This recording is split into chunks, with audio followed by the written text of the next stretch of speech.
Eli Manning is up for the Hall of Fame. 15 finalists. He made it all the way through, and now he's one of the remaining 15. And for our viewers here, these are the finalists. I'll go big screen here. These are the finalists that we have here. So we got Eli Manning, Fred Taylor, Marshall Yanda, Jari Evans, Willie Anderson, Torrey Holt, Reggie Wayne, Steve Smith, Antonio Gates, Jared Allen, Terrell Suggs, Luke Kuechly, Eric Allen, Darren Woodson, and finally Adam Vinatieri to round it out. 15 finalists. Modern era finalists, only 5. A maximum of 5 can make it. So it's time, Nick. Here's the big question. Does Eli Manning deserve to be a first ballot Hall of Famer in your eyes? Yes, without a doubt. Yes. 100%. That's it.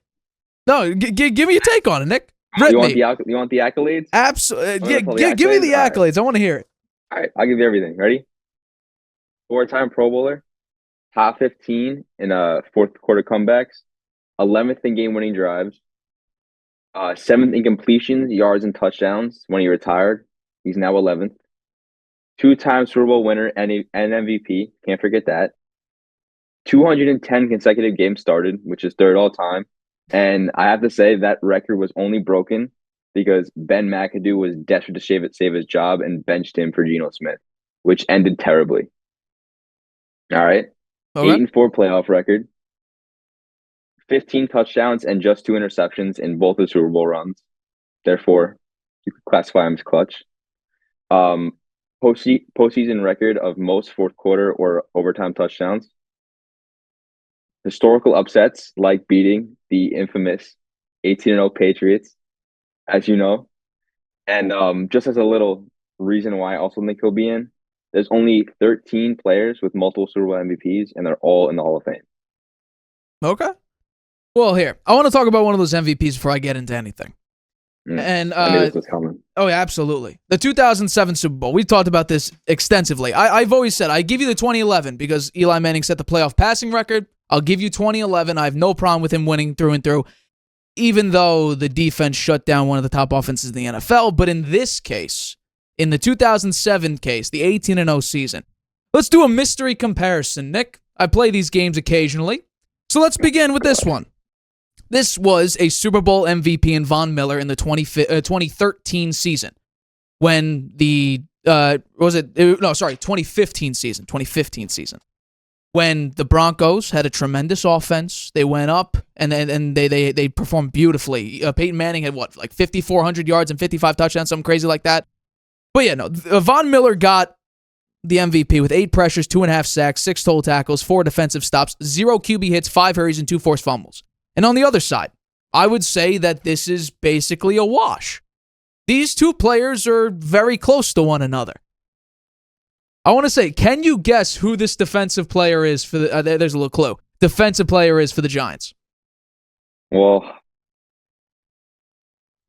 maybe Justin Tuck? You're damn right it is. That's really? Justin Tuck. Yeah. So if you're telling me, and by the way, Peyton Manning didn't do much in that Super Bowl, and Eli Manning, we can argue, also didn't do that much, and I looked at it, out of these, there's 33 quarterbacks that won Super Bowl MVP, or 33 times the quarterbacks won. Eli Manning in that 07 Super Bowl is 25th out of 33. Justin Tuck put up a similar performance in a Super Bowl MVP. Why doesn't he get it? And I could also argue that O.C. Umenyiora and also Michael Strahan also had a massive impact in that game. In fact, in both these Giants and Patriots Super Bowls, in both those years, and I think I might be a little bit off, but I know for a fact in those singular seasons, those Super Bowls, Tom Brady was pressured the most in each of those Super Bowls for the entire season. So we could argue that also the Giants doing what they did against the number 1 offense in the NFL, just like the Patriots did against the Rams in 2018, just like the Patriots did against the greatest show on turf in 2001, the defense deserves more credit. And I also would say that in 2021, or 2020 when the Buccaneers won it, Tom Brady did just enough because the defense entirely, there was no one outstanding player. So that's why I give it to Tom Brady. You bring up those 4 Pro Bowls. Eli Manning was a replacement in 2 of them. So he did not even earn the Pro Bowl votes. He was a replacement. So I'm going to wash that, just like I wash out Tyler Huntley's Pro Bowl. I wash out Mac Jones's Pro Bowl because he doesn't really get it. I'll also add on top of the fact, and this is my argument with Russell Wilson. He's won a Super Bowl. He's been to 2. How much help did he get with heavy defense and running the football? Let's see. In Eli Manning's career, especially up until the 2012 season, the Giants were 4th, 8th, 11th, 7th, 8th, 15th, 6th, 6th, and 5th in rushing yards from 2004 to 2012. So he had an above top 10 rushing game every single year. Brandon Jacobs, Ahmad Bradshaw. And I'm shocked you didn't bring up offensive line. Or that was gonna be Go for it. My later. Go for it right now. About the defense, I'm also bringing this up as well. Sure. So Eli has only had a top 10 defense 5 times in his career. He's had in 2005 they were 8th, in 2008 they were 5th, in 2010 they were 7th, 13 they were 8th, and 16 they were 2nd. All right, and then for the O-line rankings, it's only been 4 times in his 16 years of playing. So 2006 they were 7th. And this is like overall rankings, like including passing and running. 2007 they were 8th. 2008 they were 2nd, and 2009 they were 6th. Well, we can look at different things, but we talk. I want to break it up between pass blocking and run blocking, because I would say that you would say pass blocking is a better argument for Eli Manning's case, correct? Yeah. So let's break it down. In 2007, they had a pass blocking grade that was 7th highest in the NFL. In the 2011 season, that was their worst offensive line. That was the most impressive one that I give you. But that 2007 one, they had the 7th best pass blocking and 4th best run blocking offensive line. And in that little, in the span from 2007 to 2010, 7th best pass blocking, 11th best pass blocking, 9th and 10th best pass blocking. And the run blocking was 4th, 6th, 2nd, and 13th. So the offensive line for the Giants, and by the way, in the entirety of Eli Manning's career, which I'm sure that you think the Giants' offensive line was that bad, Eli Manning was only top 10 in sacks one singular time, and that was the 2007 season. And I believe he was number 10. So it's not like the offensive line was selling. Well, yeah, but the reason why that he's probably not that high is because, like you were saying, that they were primarily a run team, given that they always had the tandem of Ahmad Bradshaw and Brandon Jacobs. But that doesn't classify as the pass blocking being good, because if you're pass blocking less, your numbers might be a little bit better because you have more energy and you're more stamina to be able to do all pass blocking. Because the bottom line, anyone who's played football knows that pass blocking is 10 times harder than run blocking. Well, obviously, because you're holding there for 2.5, 3 seconds, so it's incredibly difficult. But I would say that, what would you classify is a better representation of how a quarterback plays? Would you say passer rating, ESPN's QBR? How would you classify a quarterback's performance overall? I don't know. I've always been the person that I kind of just mainly look at the stats. I guess more passer rating. I think PFF grade is kind of like fake. It doesn't really mean shit at the bottom line. I feel like it's so random, and they could have a random player being one of the best graded, but he's just not. So I guess passer rating overall, but I usually just go off everything, like sacks taken, fumbles, all that stuff. Okay, well, how about this? I'll use your passer rating, right? Would you believe that in the entirety of Eli Manning's career, the entirety of his career, he was above average in passer rating, so 15th and higher, 5 times. 16 years, 5 times. Every other time he was below midway. And several times, he was a bottom 10 quarterback in passer rating. He has one of the lowest completion percentages out of any potential and current Hall of Famer. And I can keep going. Like, for instance, here. Let me help you out a little bit here. Let's go with this. Let's go with this one, first of all. He's the 3rd most pick sixes during his entire career, and he has the most interceptions not only till his career, but let's back it up all the way to 1999, which is 5 years before his career even started. So he has a 5-year buffer between him and everybody else because he has that many interceptions in his career. He has the same amount of 3,000-yard passing seasons than he does 4,000-yard passing seasons. And here's what I find shocking. I think it's only 3 or 4 off from having the same amount of games, a 60% completion percentage and above, and 59.9 and below. He is basically probably the most mid quarterback outside of 2 playoff runs. And if we have to, and let's just say, how about this? Will you at least agree that the '07 Super Bowl, the defense probably deserves more of the credit? Where if you were able to give out a Super Bowl MVP to a unit, the Giants defense would deserve that Super Bowl MVP instead of Eli Manning. Well, yeah. I mean, I think overall that team was definitely a defensive game, but I think Eli kind of deserved and won that because of that play where he basically broke almost 3 sacks and made a crazy throw to practically win them the game, and then also just dimed up Amari Toomer in a crucial moment, which, I mean, it may seem easy, but it's realistically not easy. Um, and I think he basically won them that game overall, no matter how good the defense did. Because you can stop people all you want, but you can't get points on the board. You're not going to win. And you can also say vice versa. But I mean, I think Eli won in that game, even though the defense did perform very, very well. And I think that's why he won. Well, I'll say this. So if you agree with me, so work with me, that the defense deserved that MVP instead of Eli Manning, then Eli Manning falls into the same category as Nick Foles and Joe Flacco. You made it to a Super Bowl, you won one Super Bowl MVP. And you know what? Given the circumstances, what distinguishes Eli Manning from those quarterbacks? I would say that Joe Flacco's had more playoff success over his career. Eli Manning, he's never been a top 5 quarterback numbers-wise. He's never been a top 5 quarterback in voting-wise. He's never even been considered for an MVP award. He never was considered for an All-Pro, which means he wasn't even a top 2 quarterback in his own conference, let alone the entire league. And I would say that just based on ball position alone, the Giants had the upper hand because they had significantly better starting lines of scrimmage in that game than the Patriots did. I mean, there were even drives here where they're starting in New England territory. The Patriots, we're starting on the Patriots 11. They're 10. They're 11. They're 20. The Giants starting on their own 40. Their own 36. Their own 43. The New England 49. So they're starting in Patriots territory or midway through the field. I would say any average to slightly above average quarterback should be able to put up at least a field goal if you're basically midway through the entire field. So I think that's just based on Tom. That was Tom Brady. The one thing that everybody knew about Tom Brady's career, if you can get pressure on him, he'll either make mistakes or he will be basically subdued into just being a guy who can make some great plays.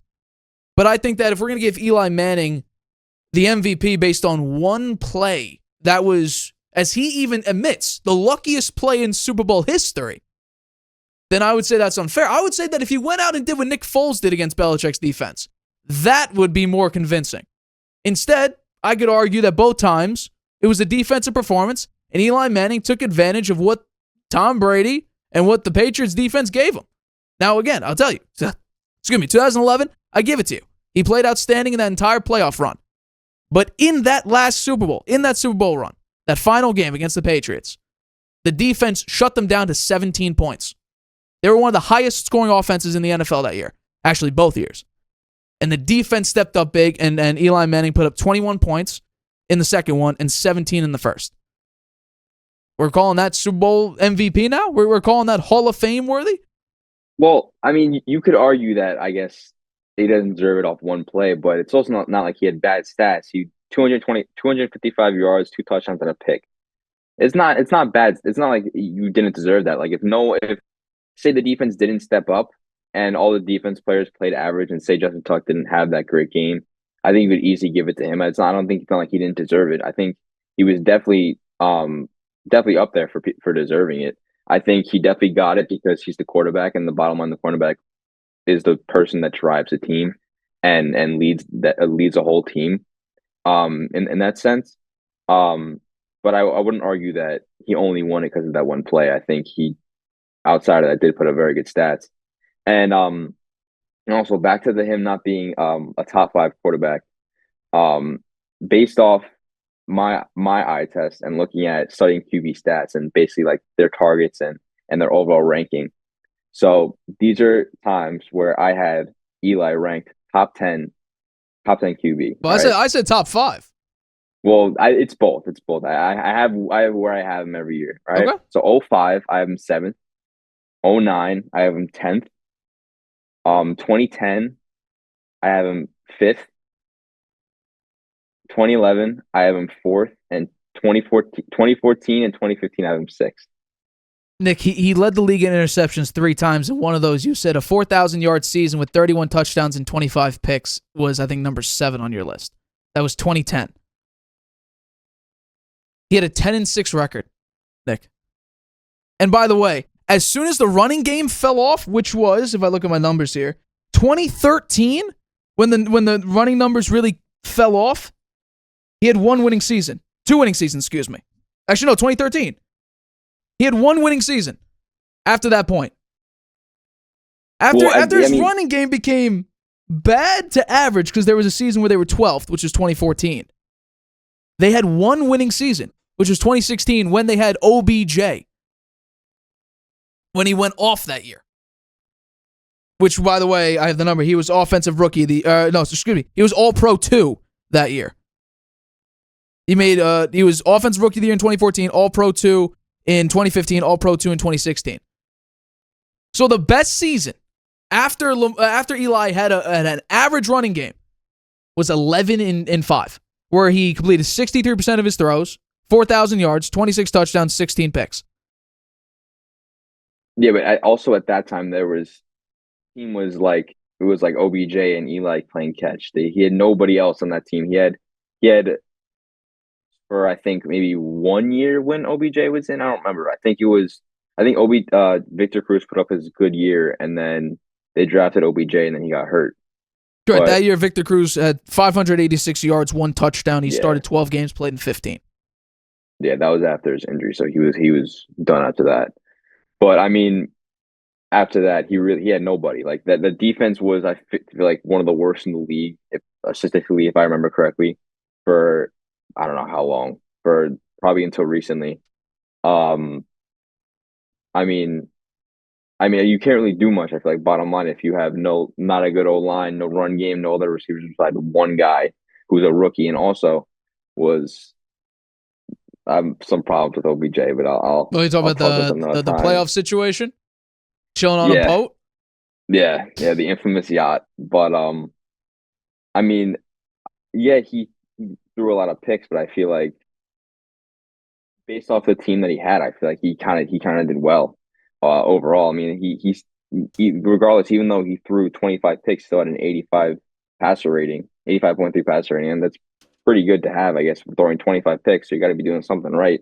That was 2010. And, I mean, he had 85 passer rating, that ranked 17th in the NFL. Okay, well, it's all right.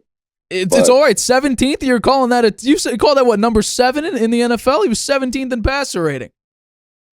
Yeah, I mean, I don't know his coach at that time, so I could. But wouldn't that be Tom Coughlin still? Was it still Tom Coughlin? I'm pretty sure. But hold on. His highest pass rating of his entire career in the ranking wise was 2011. He was 7th. That's the only. If you talk about pure passing stats, that's the only one you could say where he's top 10. And we have like 45 seconds left because I got free Zoom. It's going to run out in 40 minutes. Give me your list of 5 finalists for the Hall of Fame. So, in no specific order, by the way. Adam Vinatieri, Terrell Suggs, and then Torrey Holt. Interesting. That's my top 5 right there. Now, I'm going to do mine, and I know for a fact you left one out, which is fine. So here's my top 5. If you're able to see the graphic, this is my top 5. I got Torrey Holt, Antonio Gates, Terrell Suggs, Luke Kuechly, which I'm surprised you didn't add, and then Adam Vinatieri. Oh, Adam Vinatieri. Wow. So Adam Vinatieri, obviously, I would say that we both completely agree on that. He's the all-time leading scorer. He has over 2,600 points, 4-time Super Bowl champion. He's a member of the All-Decade team and all 100 all-time team as well. So I think he's a foregone conclusion he's going to get it in. Antonio Gates, I would say he got snubbed last year, but I would say he's probably one of the most underrated but appreciated tight ends in NFL history. He made the All-Decade team in the 2000s. Terrell Suggs, we both agreed on that. That's what I'm surprised we actually agreed on. Yeah, I didn't really know a lot about Terrell Suggs, and then when I was researching him, I was like, wow, he's kind of a dog, honestly. So I had to feel like I had to add him there. Honestly, in all honesty, I feel bad. I low-key forgot about Luke Kuechly. So if I had to, I would probably replace him with Torrey Holt. You replace Um, Torrey Holt with Luke Kuechly. Okay. yeah, I feel like that would be the only person that would really have to go out of those. But yeah, I never really knew a lot about Terrell Suggs. Obviously, I knew because he kind of tormented Eli for a little bit when they played, but I didn't realize how good his stats were. So looking back at that, I was like, all right, he kind of has to be in there. Well, I would say that Torrey Holt is one of those players that get extremely sort of passed on. I mean, think about it. He retired in 2009. His time is running very short to be eligible for the Hall of Fame. I think he's got 4 more years of eligibility for the modern day player. I mean, he had 8,000-yard seasons. That's 8th most, tied for 8th most in NFL history. He has 77.4 receiving yards per game, which is 10th all time. He was part of the crucial greatest show on turf. Kurt Warner, Isaac Bruce, Marshall Faulk. I mean, the fact that he hasn't made it yet is a little bit surprising. I mean, he has 13,000 yards. He's already on an all-decade team. So, for me, Torrey Holt, I think, should deserve it, at least in this one. And then Antonio Gates, like I said, one of the most underrated but appreciated tight ends in NFL history.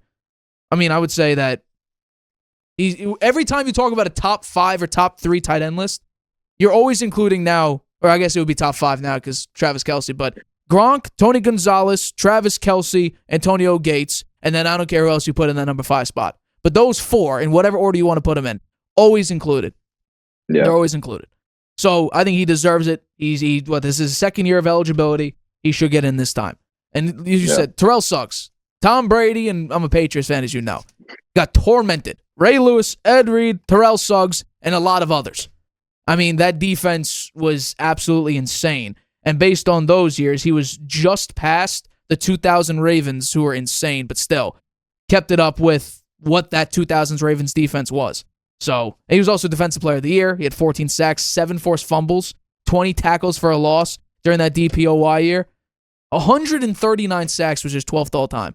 He also has the NFL record for most tackles for a loss, 202. I mean, Terrell Suggs is an absolute beast. Yeah. But I think Torrey Holt's time has come. Yeah, my also reason why I think Eli might be in, I think I've said this to you before, is that he's just so involved with the NFL even after his retirement.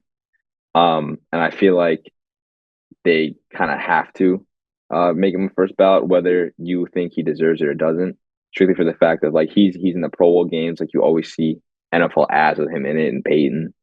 And I feel like Torrey Holt, I haven't seen anything from Torrey Holt since 09.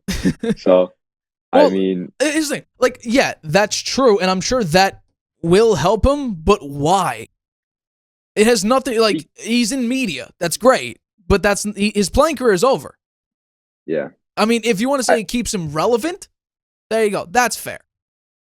Yeah, I feel like, I don't know, I feel like, especially nowadays, I feel like character is very overlooked. And I feel like Eli never was a guy to complain or like put the blame on somebody else. And like he really was just like he was nicknamed Iron Man because like when the years when they did have a bad name, he would get like laid out cold on the floor and just get back up, like fix his jersey and not say a word or not say anything to the media, nothing like that. And I think that's also why they kind of kept him around. Also because it's two brothers, Peyton and Eli, who should be Hall of Fame quarterbacks. So it's kind of just a rare breed as well, with weather also kept around in the NFL, the NFLI. That's fun. I'll say this. Comparing Eli to any of the other quarterbacks that are soon eligible, maybe currently playing, or around his era, give me a couple quarterbacks that you would say are decently fair comparisons to Eli. I would say Big Ben is definitely the closest, hand in hand. I don't think Philip Rivers deserves to be in the Hall of Fame at all. I agree with you on that. I think he was definitely a very good quarterback. But I don't think that he's really in the same echelon. Rodgers is better than Eli. Like I love Eli, but I gotta be real. Rodgers is better than Eli. You better say Rodgers is better. Yeah. I mean, I think debatably the best arm of all time. But I think Russell Wilson is not as good as Eli. Maybe a hot take, but no, not. I mean, he's always had elite defenses, elite players. I feel like there hasn't been a time. There's only been handful of years, maybe 1 or 2 years where, including this year where he hasn't had elite receiving talent, someone elite in the backfield like Marshawn Lynch, or whoever else, and then Cam Chancellor, Bobby Wagner, Richard Sherman on defense, and some more names. I think it's just not even a debate really. Would you throw Matt Ryan in there? Oh yeah, Matt Ryan. Forgot about Matt Ryan. Yeah, he would. I think you'd kind of be. I would say honestly, um, you could really group Eli, Big Ben, Matt Ryan together. I feel like they're kind of the three that were outshined by like Peyton Manning, Tom Brady, um, Rodgers. Who do you think about Rodgers there? Um, Maybe Brett Favre, even though he was kind of He was on um, his way out yeah, early in exactly. Eli's career. But yeah, I think you group those three together. Honestly, that's kind of perfect. And then yeah, Well, I would say that Matt Ryan's way to the Super Bowl is a bigger high than Eli at any point in Eli Manning's career. He didn't win it, but he got there by winning an MVP, by putting up insane numbers. Tom Brady had 28 touchdowns to 2 picks and coming off the suspension, and had his highest graded Pro Football Focus, or it might be number 2 grade in the history of Pro Football Focus. And we look at Matt Ryan, and he somehow won the MVP, which I still don't agree with.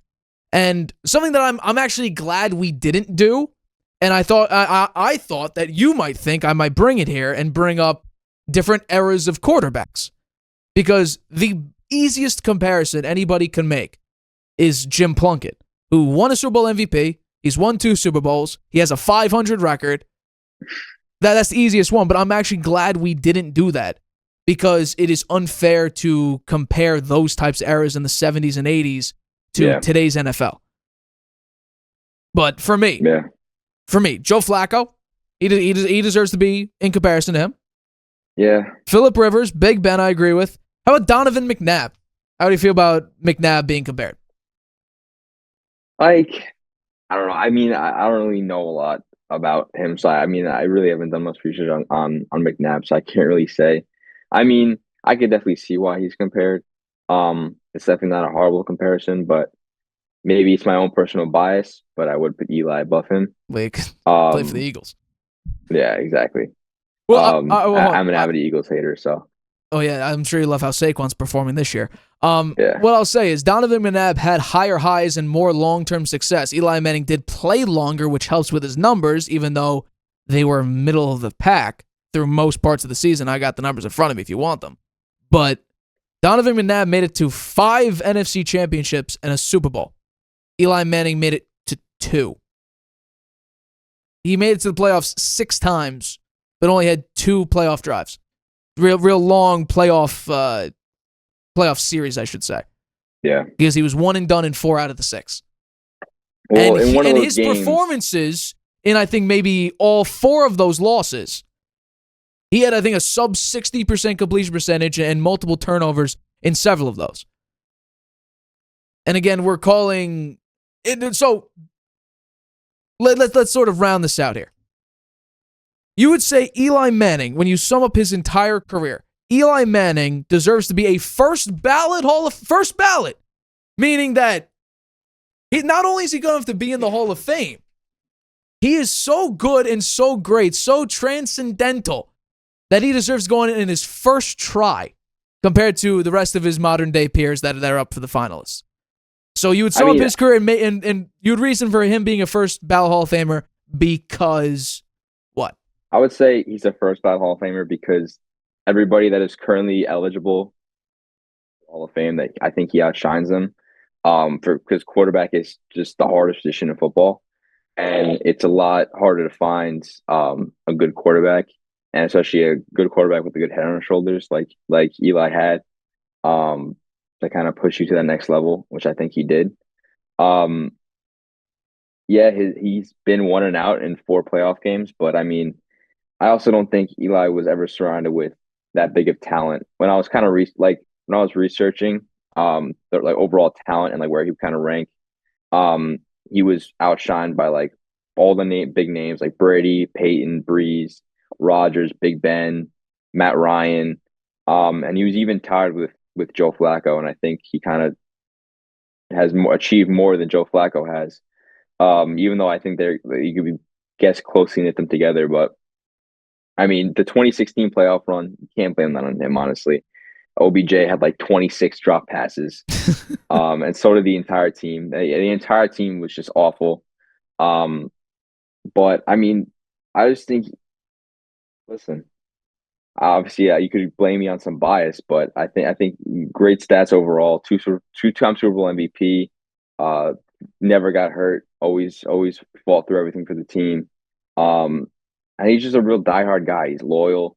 I feel like no one can really say you can't really say a bad thing about Eli unless I guess it comes to some certain stats.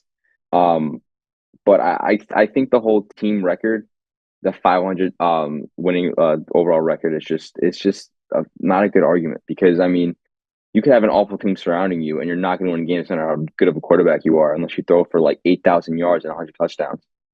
Um, and Eli has only had only had good talent around him for a certain amount of years, and I would say a good maybe 60% of his career he has not had good talent around him.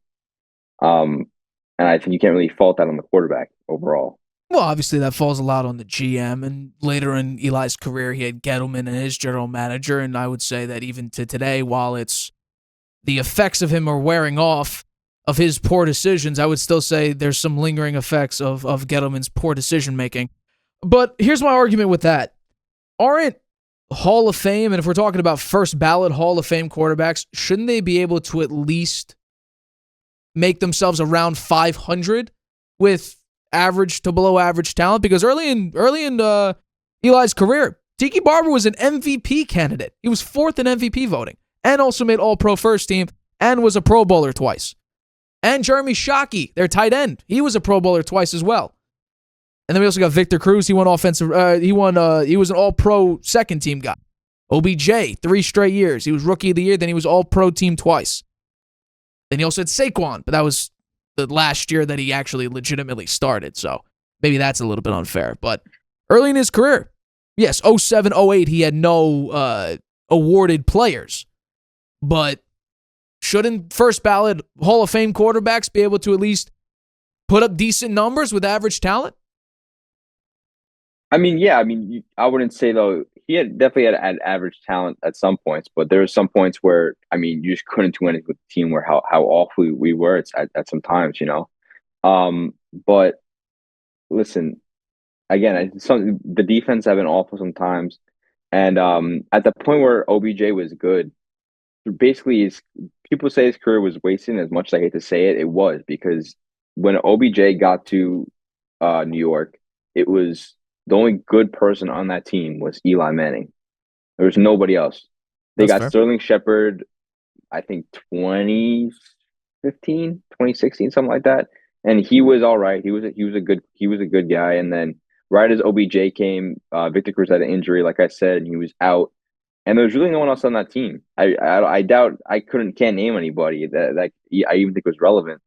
Um, and Amari Toomer Tiki Barber was kind of right as Eli started getting his groove, and he started picking everything up and understanding how the game flowed and everything like that. But he really only had like Amani Toomer. He had Jeremy Shockey when he was pretty good. But most of the guys that he had were kind of in the beginning of his career when he was kind of still learning the ropes and everything. And a lot of QBs have struggled in the beginning too. So did Peyton Manning.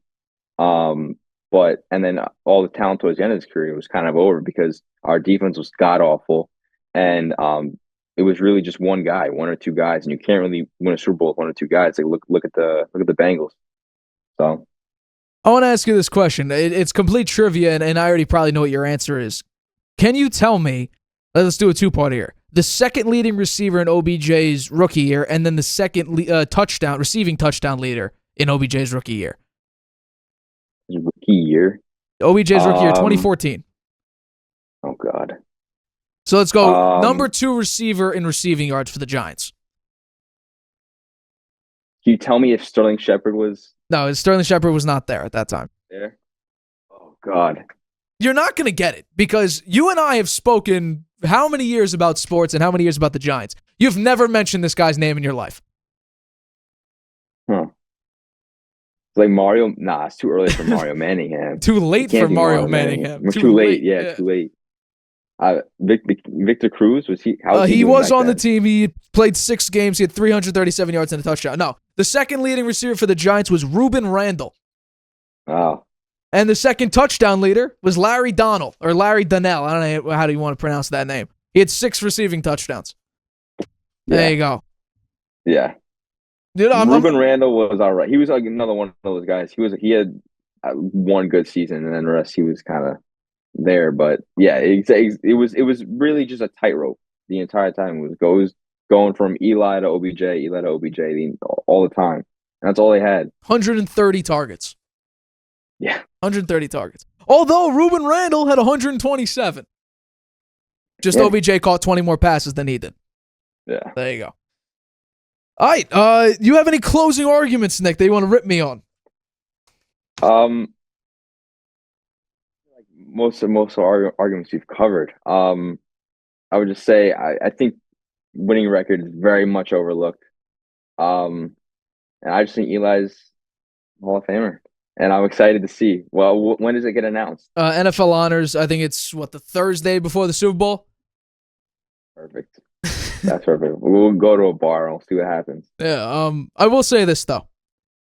In Eli Manning's entire career, passer rating-wise, he was below the average for the league during his entire career. The average passer rating throughout his entire career was 85.6. His career passer rating was 84.1. ESPN, however, their QBR rating is from 0 to 100, and they include the strength of the competition. Theirs is also kind of like a PFF thing, but instead of doing like 2 points and -2 points and 1 point, whatever that is, they do 0 to 100. Eli Manning is slightly above average at a 54.5, which would rank 18th throughout that time. So depending on how you want to look at it, he's either slightly below average or slightly above average. And I'll say this. I will admit this. He will get in. He's going to make the Hall of Fame. He's not a first ballot. Because he wasn't ever considered an MVP candidate.